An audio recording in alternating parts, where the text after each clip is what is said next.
The Pursuit of the Paranormal with Ash and Greg.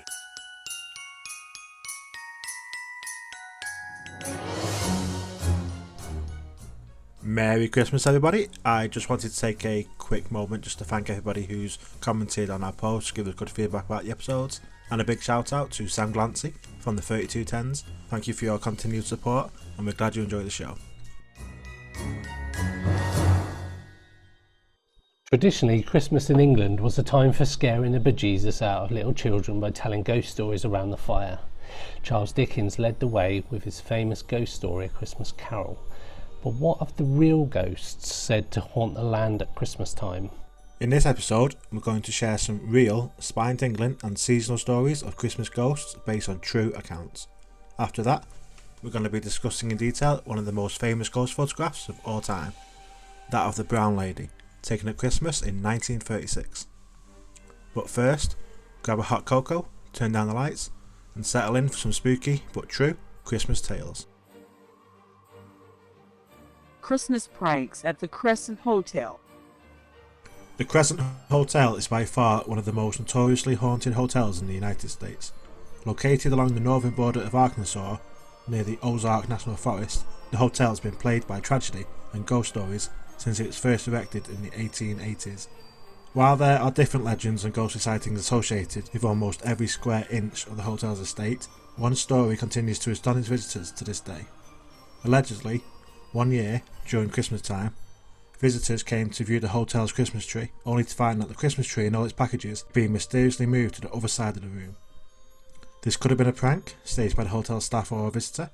However, the occurrence was accompanied by sightings of various phantom spirits dressed in Victorian-era clothing, wandering aimlessly around the hotel's dining room. Some said the spirits appeared to be playful, and they moved the gifts and furniture across the room as a joke. This was seemingly confirmed when the hotel staff reportedly returned the next day, only to find that everything was back exactly where it was supposed to be. The Mistletoe Bride. In the early 17th century, a young woman named Anne was to be married on Christmas Day at Bramshall house in Hampshire, England. After the ceremony and feast, as was tradition at the time, the guests were all set to carry the bride to the bedchamber. Anne suggested a game be played and asked for a 5-minute head start before the guests came to find her. Everyone searched long and hard for Anne, but no sign of her could be found. At first they thought she had played a merry trick, but soon a sense of unease fell over the guests. The bridegroom, Lord Lovell, was distraught, and guests began to whisper that she must have fled. Days, weeks, months and years passed, and Lord Lovell never stopped looking for his bride. One day, some 50 years after her disappearance, Lord Lovell was up in a huge attic in the sprawling mansion, where he began tapping on the oak panelling. As he knocked, a long hidden secret door sprung open, and inside he found an ornate wooden chest. He pried open the heavy wooden lid, and there, still in her wedding dress and clutching a mistletoe bouquet, were the skeletal remains of his beloved. The scratch marks on the inside of the lid of the chest attested to a desperate but futile effort to free herself from the hiding space. In 1923, one visiting English society woman reported, "During the night I had the most terrifying experience. Shortly after midnight I was awakened suddenly with a sensation that I was not alone in the bedroom. Then, from behind the ancient oak panelling, I heard noises of light, hurrying footsteps. What followed was even more terrifying. I heard moans of the most heart-rending kind, and then strange sounds like hands beating upon the wooden partition. The moans so terrified me that I fainted away, and it was daylight when I recovered consciousness. I made an excuse for leaving the castle and hurried away." The Singing Spirit of Bethlehem. Hotel Bethlehem in Bethlehem, Pennsylvania, is home to May Yohe. She was a young, talented performer who loved singing and performing from a very young age. Her talent gained her much attention, and eventually she found herself performing with great success on stages in Paris and throughout Europe. She even caught the attention of a wealthy lord, who quickly married her and made her a member of the British aristocracy. Tragically, her success led her down a dangerous path. Her marriage fell apart after the lord who swept her off her feet went bankrupt, and she went on to marry an American soldier who robbed her of much of her wealth. At the time of her passing, reports claim that she recalled her years in Bethlehem as the best of her life. To this day, Hotel Bethlehem's visitors claim to see apparitions of a young May Yohe dressed in elegant attire and either singing at the piano or pacing next to the Christmas tree. Some even claim to have heard her faint but recognisable voice singing one of her favourite songs. The Headless Horseman of Roos Hall.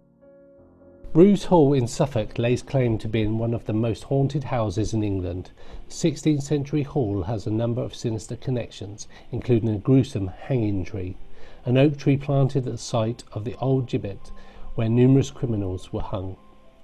To make things even spookier, inside one of the building's cupboards, the mark of a devil's cloven hoof is said to be imprinted. But perhaps the most dramatic haunting is supposed to happen every Christmas Eve. Legend has it that a headless horseman clatters down the driveway with his 4 black horses pulling a phantom coach, terrifying anyone who witnesses him. Apparition at Alcatraz. Alcatraz, the isolated penitentiary located in the middle of California's San Francisco Bay, it closed down in 1963, but tales of those who were once held on the island continue to haunt generations of onlookers and visitors. Often referred to as The Rock, Alcatraz has gained a reputation for unexplainable and shocking ghost encounters, and one of the most notable was recounted during Christmas. Back in the 1940s, while the facility was still in operation, the warden at the time, Warden Johnston, decided to throw a small Christmas party at his boarding house, which is actually on the island. During his party, a few of the guards began retelling the story of a phantom figure who appeared before them wearing a grey suit, brimmed cap, and sporting mutton chop sideburns.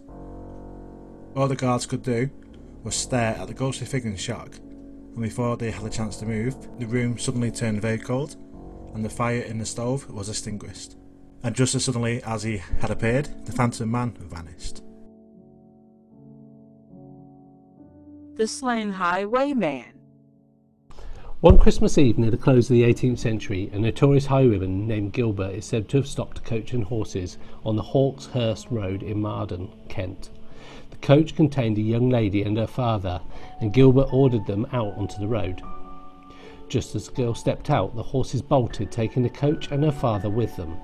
The young lady was left alone in the dark road with the highwayman, and as she looked into his face, she recognised him as the very same highwayman who had murdered her brother some years earlier.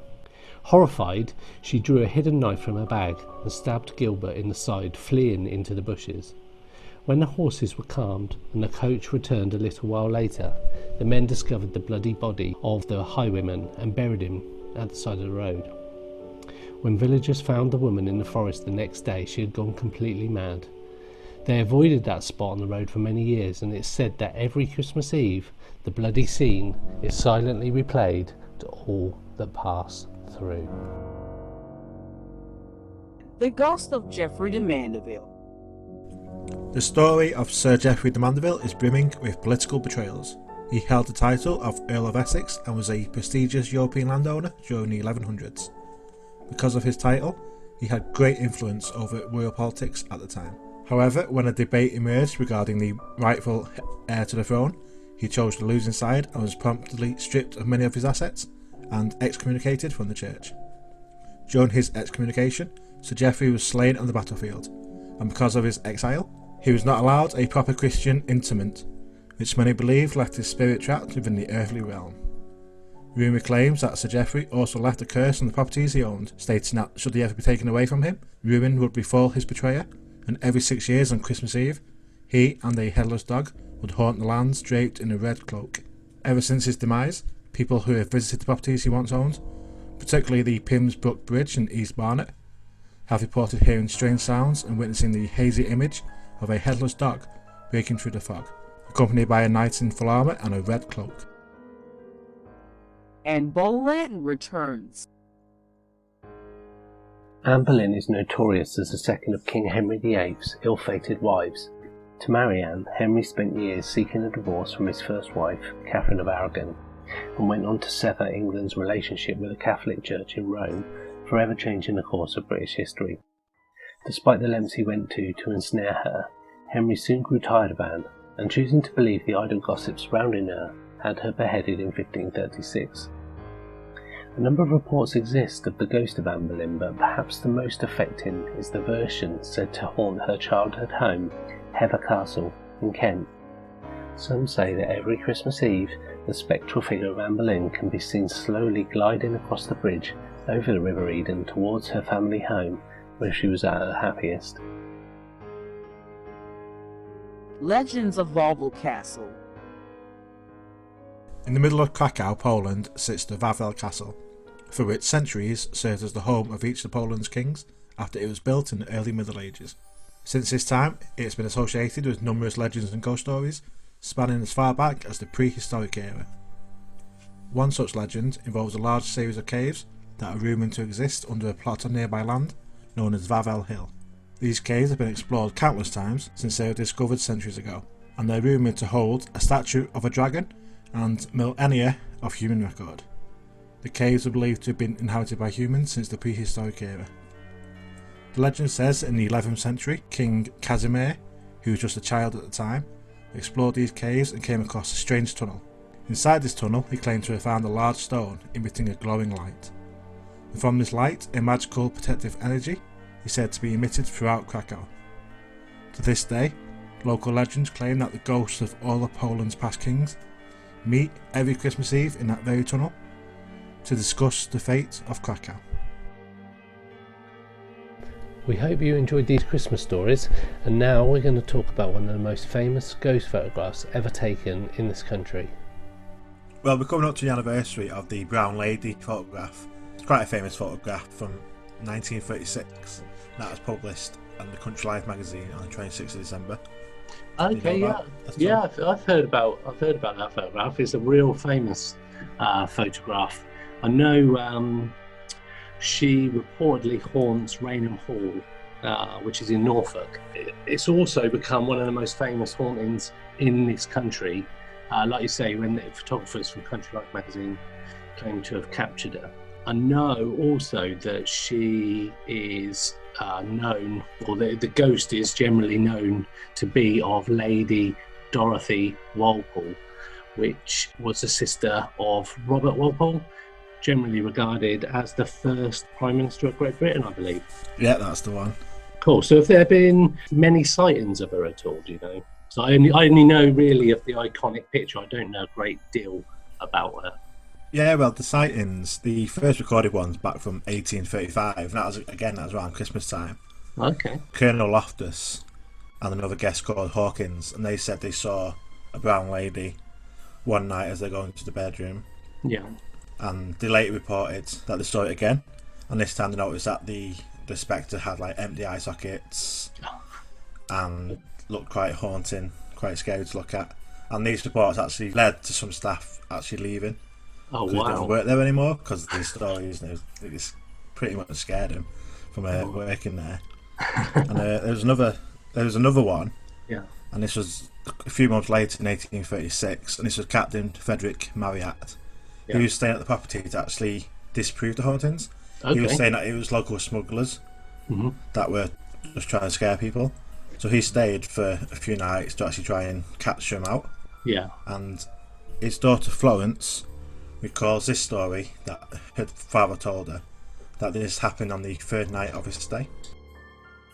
My father was walking back to his room with two nephews of the baronet when they saw a glimmer of a light coming from the other end of a long dark corridor, originally thinking it was one of the ladies in the house. He concealed himself behind one of the doors in the middle of the corridor and watched her approaching nearer and nearer, through the chink of the door, until she was close enough for him to distinguish the colours and style of her costume as that of the brown lady. He had his finger on the trigger of his revolver, when the figure halted by the door which he stood. The figure grinned in a malicious and diabolical manner at him, which infuriated my father, who sprang into the corridor and fired the revolver right in her face. The figure instantly disappeared, the figure at which for several minutes three men had been looking together, and the bullet passed through the door of the room on the opposite side of the corridor. Wow, that was a weird sighting for definite. Interesting to hear somebody else's thoughts, and I didn't realise there was that kind of history beforehand. As I say, I know about the photograph, and I know that the guys like you mentioned with Country Life magazine, I know they actually saw what they thought to be a figure coming down the staircase, and I know they took a photograph, and it wasn't until they got it developed that they actually saw the figure that's in the image. We'll post that image up on our social media so you can see. It's definitely a weird one, and I remember when growing up and watching like Arthur C. Clarke and those kind of programs, that was one picture that came up, and it always used to freak me out.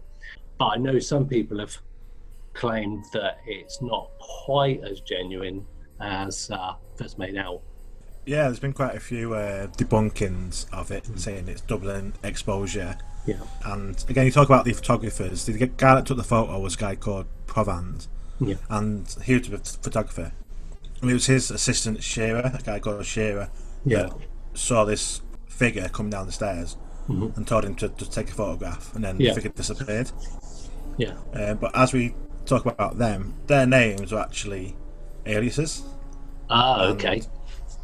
So they're fake names, and people do know the real names, but they don't publish the real names because there's still apparently family that out surviving and stuff. Yeah, makes sense. They don't want to sort of bring the family into it. Yeah. And the assistant Shearer, he actually went bankrupt some years before this photograph. Yeah. And so people say that he's using it to make money. He sold the image, and it is just a big fake. Yeah. Which has been quite widely circulated. Yeah, could be. Sometimes you have to follow the money a little bit and see who's deemed to have an interest in this photograph coming to light. Because I know for a fact that the people and the current owners, and also the owners at the time of Raynham Hall, have never opened up the hall for investigations, which, with the popularity of the paranormal now, would be a sensible thing, because they could make a lot of money, but they choose not to. So that suggests, that with their alias names, bankruptcy could be a reason why the photograph appeared. But yeah, interesting story. I think, though, still remains unknown. Not going to be resolved, I don't think, unless people can get in there and do some investigations. But with the sightings previously, it still holds a bit of mystery. So I think for the moment, we just have to say that we're not sure. I'm definitely not sure. I'm on the fence. How about you? Yeah, I mean, one of the things that sort of on the side of it being more real is it's 100 years between the recorded sightings and the photograph, and it's the photograph that made the Hall famous, not the original sightings. So it's not like it's a famously haunted place and they went and they took photographs. It was the photograph made it famous. This is 100 years later, so that's the only thing that makes me think, is it genuine? But on some of the debunking sides, again, someone pointed out that the image itself looks like the statue of the Virgin Mary, the classic pose that she makes in lots of statues. It does. And once you hear that, and then once you look at the picture, that's all you can see. Like, you can just see the Virgin Mary in the image. Like I say, we put it on our social media, so you can take a look and see what you guys think. No, that's a good shout. We'd be interested to hear what people got to say. So, have you had any paranormal experiences, Ash? Couple. I guess while we're on the topic of ghosts, the main ghost story I've had, I don't think about it much because it doesn't freak you out, does it? It does. When I think back, I get like goosebumps and stuff. This was a few years ago now, but it was pretty paradigm shifting for me. Because I've always had an interest in it, mainly UFOs, but I've always had an interest in all other aspects and stuff. But then this experience I had completely changed, where I'm just like, I know now that there's stuff going on. It wasn't maybe, to me, it is going on. So my story was about 3 years ago now, maybe 4. I was actually at a poker night in a pub in Knutsford, the Lord Eldon Inn pub in Knutsford. And used to play every Monday night. It was the poker night. And the room where we played was a back room, and there's a couple of toilets, but they were usually closed at later on in the night because no one uses the back room. It was only open for this poker room. Okay. So we were away from the main bar. We were out the way, and there's no other doors out. There's only a door that leads into the bar, and there's basically no reason for people to go in there. There's one little window. It's just an empty room basically.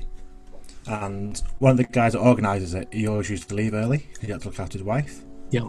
So he used to leave at around 10 o'clock every poker night. So he left, said his bias to everyone, and then walked out this one door. And the one door that's in was to my left. Yeah. So I'm facing sort of away from the door. And just in my peripheral vision, I can see the door and the rest of the bar area. So we're just playing poker, and about 5 minutes after this guy left, I saw the door open. Oh, I didn't see the door open, but I saw somebody come in through the door and walk towards the poker table. So I thought it was him coming back, because maybe he forgot something or whatever. And I felt him, and I saw him, or I saw someone walk behind me and then stand behind my right shoulder. So I'm playing poker, but I'm aware of someone that's coming, walked behind me, and I can now feel them stood behind me. Then I heard him say something. I didn't hear what he said. It was just that it's like he said something. So I wasn't really paying that much attention to it. I was aware he was there. He'd come and he said something. Yeah. But no one at the table responded. So I was like, okay, so not to be rude, I turned around to acknowledge him, to be like, oh, like, what did he say? Just, I heard him say something. Yeah. And there's no one there. Well. So I'm like, what? So I look back at the table, and I'm just like, what? And then my mate looks at me, and she says she noticed straight away I was something going on. She just looked at me and went, you okay? I was like, did Dave just come back in? And she was like, no. I was like, did someone just walk in? Because she had a view, like she was sat to my right and she was facing the door area. Yeah. And she's like, no one's come in. I was like, you didn't hear anyone come in or see anyone talking or hear anybody? They're like, there's no people looking. They're like, no one's come in. And I was like, I started crying and everything. So I was like, because I knew. Wow. I was white. I was just like, because I knew someone came in and was stood next to me saying something. Yeah. But there was no one there. Was it a whisper or was it like a? No, it's hard because I couldn't hear what he actually said because I wasn't paying too much attention. Mm-hmm. Like I said, I was aware of someone coming in and walking behind me. I just assumed it was this Dave that had left early. Yeah. And then so I was like in the hand. I was playing the hand of poker, so I was not really concentrating. Yeah, So I heard him say something. It's just normal voice level. And it's only because no one else responded to him. I was like, I'm not going to be rude. I'll like respond to you. Someone stood there talking, and there was no one there. And so that was my. Wow. And I've looked into like what it could have been, like different things, like angles of light or door, but there's nothing. It's like no windows. There's only one small window that's closed. So is there a history in the property? Do you know? I did look at the time. Yeah. I think there was something. There's something about a woman. Yeah. That I've been seeing there, but I've not looked for a couple of years. Since at the time, I was like, "What the fuck?" Like literally. Yeah. And if you say you felt like someone was standing there as well, that would sort of rule out sort of light and that kind of thing. Wow. That's pretty cool. I literally out my eye, I seen him walk towards me and walk behind me, and I felt like you can feel a presence, like when someone stood there, you can just it's sort of changing air or whatever. Yeah, definitely. So before that, were you a believer in ghosts or? Belief? Yeah, I mean, I did. I think we like to believe that there's something. Yeah. After we die. Like I said, I've always been interested in it, but hadn't had any personal experiences to. Say either way. My family have had quite a few experiences. That I believe have happened and believe thingy. But so I probably was more on the side of being a believer that there's something. But now there's no doubt in my mind. Yeah. Cool. So what about you? I know you're a part of the paranormal investigation team, so you had a few. Yeah. So we've got there are loads of stories. There's loads of stuff that we've managed to capture on film as well, but I have one which I'll put the video up, so I actually managed to capture it all on video, the whole. There is about 19 minutes of footage, but it's down to about 5 minutes of actual stuff happening. So I'll give you the background as to why I was there. So my granddad passed away some years ago, and my nan remained in the house, their home, and she became ill, so she went into a care home. So to help fund that and whatnot, the decision was made to sell the house because it was unlikely she was going to come out of the care home, unfortunately. So we were helping to clear out, so it's me, my mum, my auntie, one of my uncles. We were looking to clear out the house and just get the final bits out of the house before it sold. And so I said to my mum, I'll come over and help that weekend. Brought one of the dogs, the only dog we had at the time. Brought my youngest daughter. She came with me just for a few hours, just so we could just help out, lift and stuff. Old house, pebble dashed walls on the outside. Horrible thing if you ever knocked into it when you're running around when you're a kid. Painful. But in the house, 3 members of our family have actually died. So my granddad, my great gran, and one of my uncles passed away in the house. But when you see the video, you'll see me in a particular room, and I've got a camera set up, full spectrum camera. I just popped in the corner. I said to my mum, "Are you okay if we're not going to be here again? Are you okay if I just come in and just have a go at filming? I've got my voice recorder, and we'll just see if anything happens." And surprisingly, my mum was well up for it. She's like, yeah, that'd be great. I'd be interested to see what comes of it. So I'm in the bedroom. Incidentally, it's the room where my granddad actually passed away some years before that. So camera on the side, me and my daughter come in, close the door. Just as we walked to the side of the bedroom, I hadn't actually noticed, but the door had actually opened behind us. And it's a wooden door with this almost like a gate lock type thing, real old school house. My daughter goes back up to the door, looks round as if to see if anybody was outside, and closes the door and comes back over to me. Again, I hadn't really noticed any of this at this point. Nothing really happened. She was a bit freaked out anyway when I told her what we were going to do, and she's only like 8 or something like that. So she was not really, she was probably actually younger than that. She was not really up for it. So she said to me, "Can I go, Dad?" And I'm like, "Of course you can."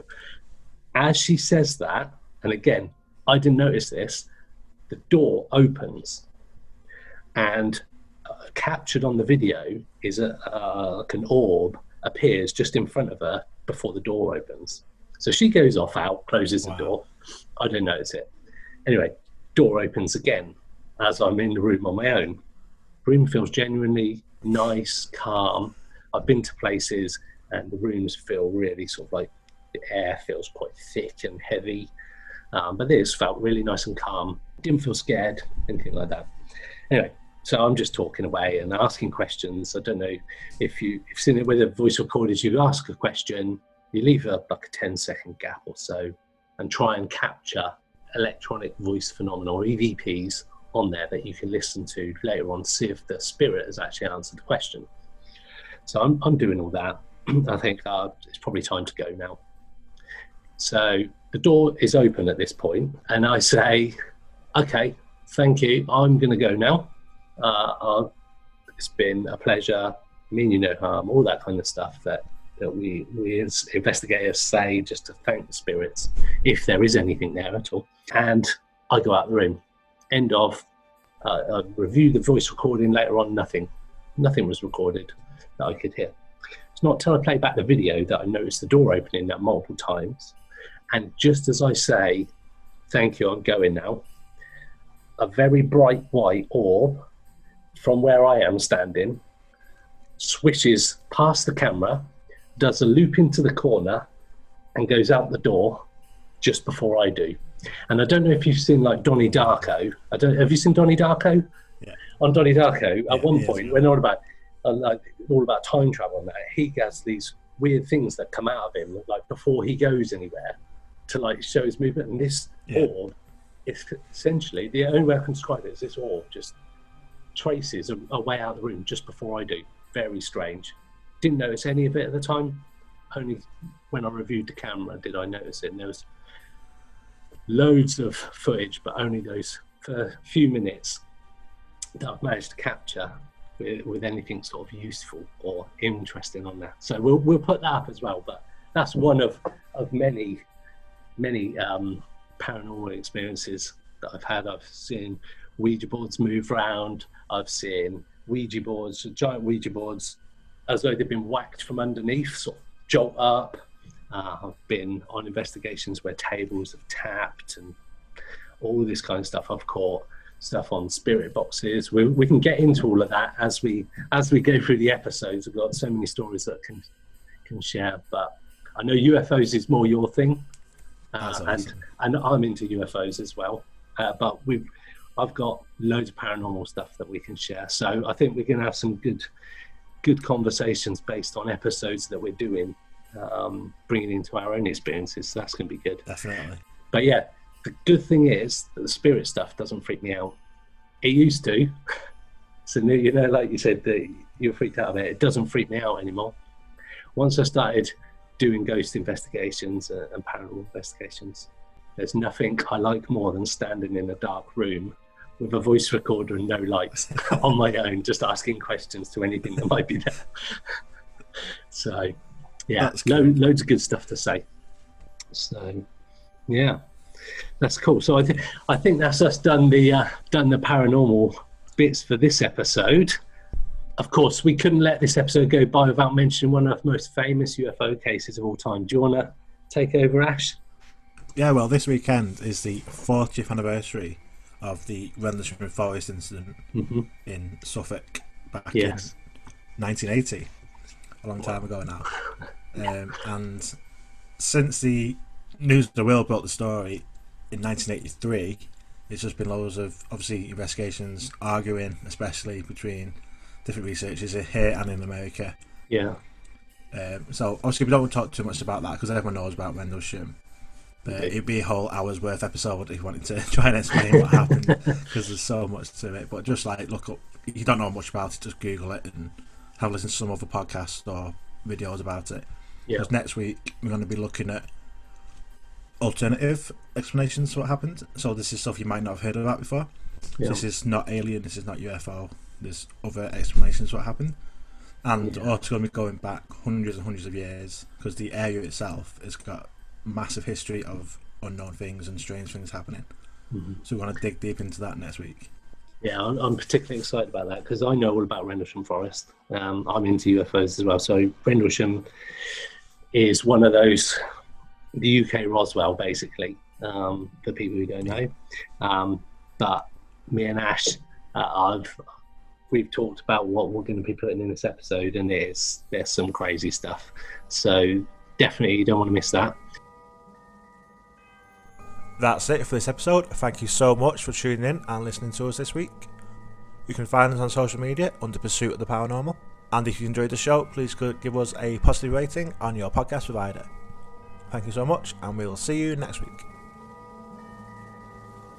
Pursuit of the Paranormal with Ash and Greg.